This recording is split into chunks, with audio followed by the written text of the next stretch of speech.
Pemirsa, terima kasih Anda masih di iNewsroom bersama saya Camar Haenda. Seorang tukang ojek ditemukan tewas dengan kondisi mengenaskan di semak-semak di Puncak Jaya, Papua. Korban diduga dibunuh kelompok kriminal bersenjata.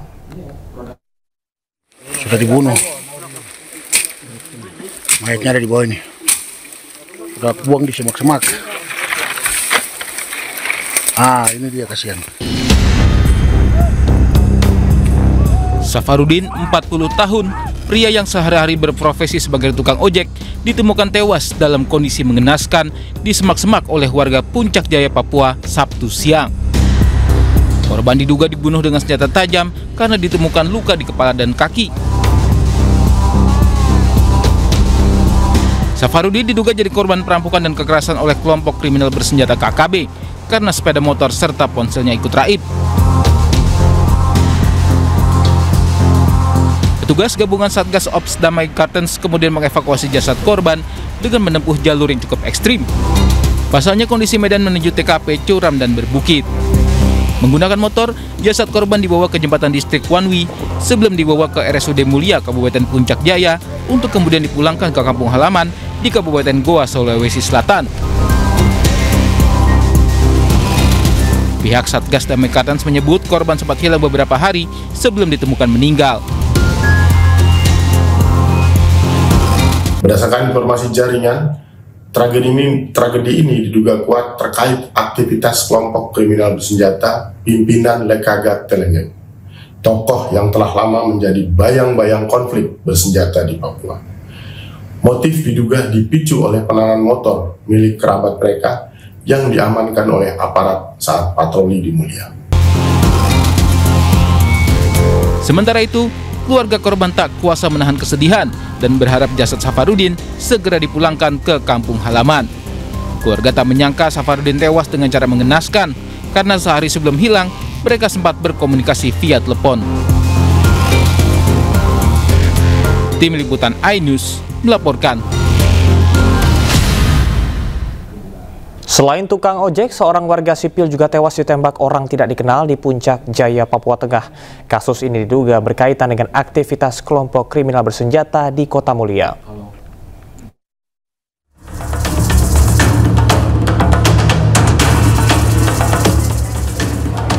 Suasana di Pasar Sentral Kota Mulia, Kabupaten Puncak Jaya mendadak mencekam pada Sabtu malam setelah terdengar suara tembakan yang menewaskan seorang warga sipil. Korban Edi Hermanto, 39 tahun, warga asal Probolinggo, Jawa Timur yang berdomisili di distrik Pagaleme, Kabupaten Puncak Jaya, ditemukan meninggal dunia dengan luka tembak di pelipis mata kiri yang menembus ke bagian belakang kepala. Berdasarkan informasi jaringan, tragedi ini diduga kuat terkait aktivitas kelompok kriminal bersenjata dipimpin oleh Papua Limbo dengan keterlibatan aktif dari Oni Mamberamo dan Ombak Elumbi. Kelompok ini diketahui membawa senjata api dan telah menunjukkan gerak-gerik mencurigakan di sekitar Pasar Baru dan wilayah Kota Mulia. Polisi mengimbau masyarakat agar tetap waspada dan tidak mudah terprovokasi aksi kejahatan yang dilakukan kelompok kriminal bersenjata. Dari Timika, Papua Tengah, Nathan Making iNews melaporkan.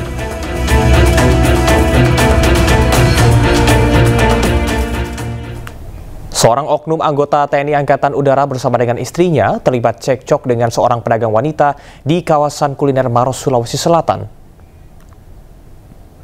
Kenapa sifatku? Kenapa?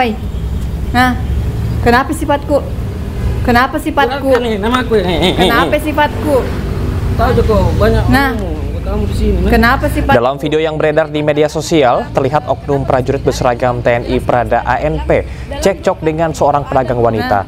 Diduga dipicu masalah pekerjaan, oknum tersebut tampak emosional dan diduga melakukan tindakan kekerasan. Peristiwa yang terjadi pada Selasa 8 Juli 2025 ini telah dilaporkan ke Denpom dan Polres Maros. TNI menegaskan akan menindak tegas anggotanya dan mengimbau prajurit untuk menjunjung tinggi etika saat berinteraksi dengan masyarakat sipil.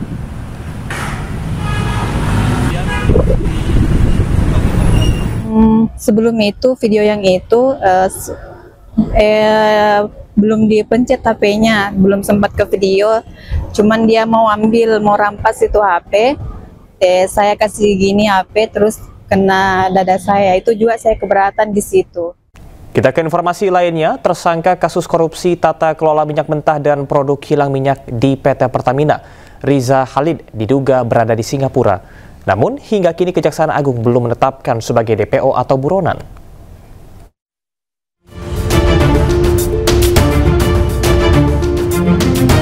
Tiga hari setelah ditetapkan sebagai tersangka dalam kasus korupsi tata kelola minyak mentah dan produk kilang minyak di PT Pertamina, Kejaksaan Agung belum berhasil menangkap Riza Khalid.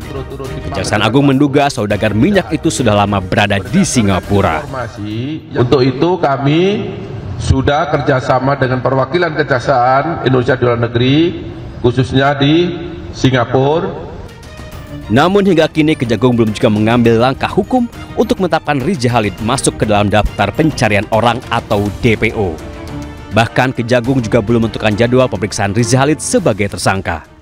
Apakah yang bersangkutan akan dinyatakan dalam daftar pencarian orang atau tidak, tergantung pada nanti proses pemanggilan yang akan disampaikan kepada yang bersangkutan sebagai tersangka. Langkah Kejagung dinilai terlambat. Seharusnya Kejagung sudah menetapkan Riza Khalid sebagai tersangka sejak anaknya Kerry Ardianto ditetapkan sebagai tersangka dalam kasus yang sama. Kejaksaan terlambat menetapkan Riza Khalid sebagai tersangka, ya, dan mencekalnya. Terutama ketika Kejaksaan menangani perkara yang dilakukan oleh anaknya. Seharusnya Kejaksaan punya insting yang kuat gitu, karena perusahaan yang digunakan oleh anaknya Riza Khalid itu juga perusahaannya Riza Khalid. Sementara itu terkait keberadaan Riza yang belum jelas, menurut Abdul Fikar, Kejagung bisa langsung menetapkannya sebagai buronan. Kalau tidak ada orangnya di Indonesia, dicari ya, kemudian ditetapkan sebagai buronan. Sebagai pemain lama dalam bisnis migas, Riza Khalid dikenal licin. Walaupun namanya kerap terlibat dalam berbagai kasus korupsi, tapi ia kerap lolos dari jerat hukum. Dengan sepak terjangnya itu, Kejagung pun didesak untuk segera menangkap dan menahan Riza Khalid. Tim Liputan iNews melaporkan. Pemirsa, ratusan ribu rekening penerima bansos terindikasi dipakai untuk judi online. Pemerintah berjanji akan bertindak tegas, termasuk mencabut bansos bagi penerima yang terlibat judi online.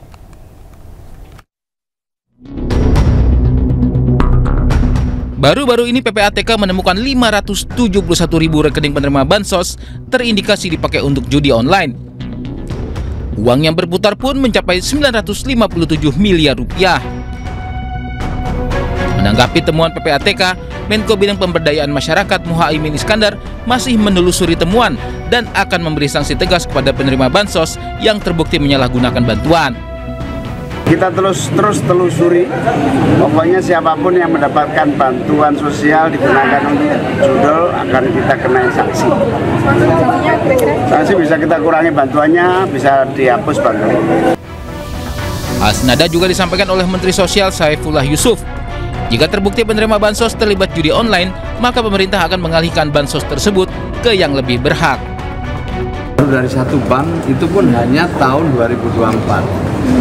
Jadi ini cukup mengejutkan dan ini menjadi bahan kami untuk evaluasi pada penyaluran triwulan ketiga nanti. Kalau memang terbukti bahwa mereka benar-benar ikut judul dan sengaja bansos itu digunakan untuk keperluan judul, maka tentu kita akan coret dan kita alihkan kepada mereka yang lebih berhak. PPATK mencatat jumlah pemain judi online di tahun 2025 mencapai 8,8 juta orang. 71,6% pemain judi online berpenghasilan di bawah 5 juta rupiah.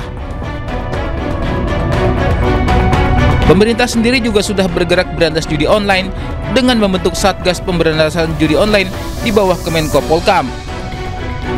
Ratusan ribu situs judi online sudah diblokir.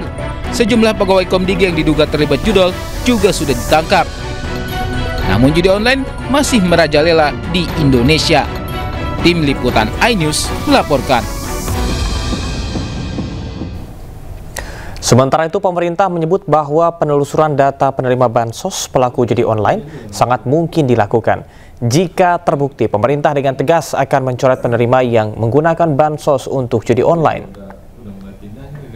Kita sekarang by name by address, jadi ketahuan si A si B-nya siapanya, ya, nomor rekeningnya.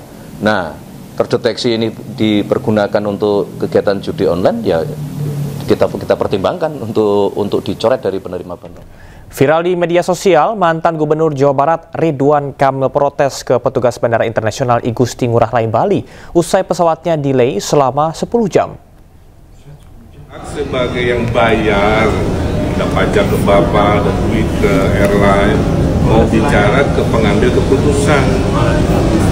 Ya, sambungkan Pak, sambungkan. Ridwan Kamil dan sejumlah penumpang pesawat protes kepada seorang petugas bandara mengenai proyek pengaspalan di Bandara Ngurah Rai yang menyebabkan pesawat gagal terbang.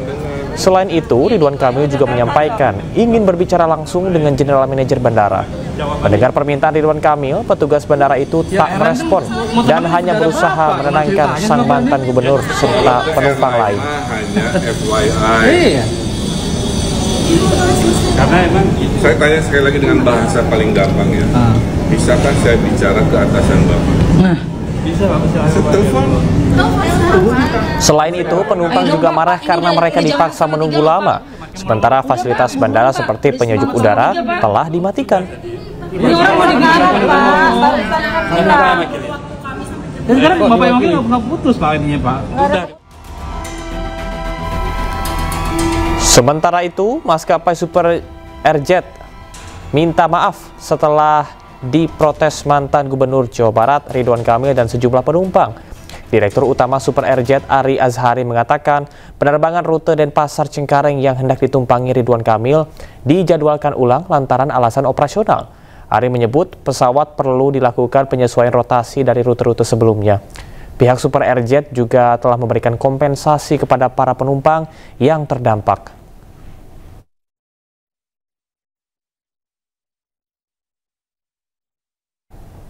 Sebuah truk yang mengangkut rombongan warga terguling, 6 orang meninggal dan belasan lainnya terluka. Informasi selengkapnya tetaplah bersama kami di iNewsroom.